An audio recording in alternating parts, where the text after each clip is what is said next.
आणि आता बातमी राजकीय वर्तुळातनं महायुती संदर्भातली लाडकी बहिणी योजनेवरून महायुतीत पुन्हा श्रेयवाद दिसून आलाय।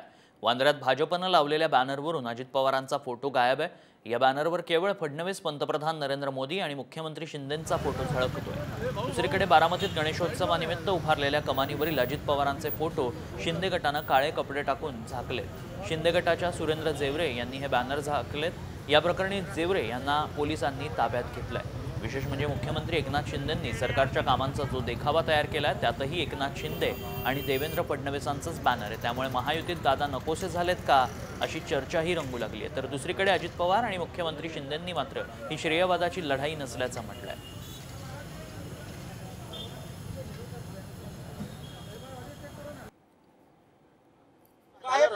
भाजपनी फोटो बॅनर लावले, फोटो आहे सीएम शिंदे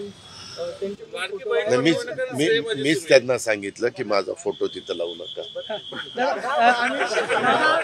माझे फारच फोटो सगळीकडे सुरू झालेत, म्हणलं जरा कमी करा। अरे बाबा, हे काही नाही, काही श्रेयवादाची लढाई नाही। हे आपण सरकार म्हणून काम करतोय आणि सरकार तर करतच आहे। शासन आपल्या दारी कसं राबवलं आपण तसं सरकार आपलं काम करतच। आम्ही तिघही लाडके बहीण योजना, मुख्यमंत्री माझी लाडकी बहीण योजनेमध्ये आम्ही जातो ना, ते चेक वाटप करायला त्या कार्यक्रमामध्ये।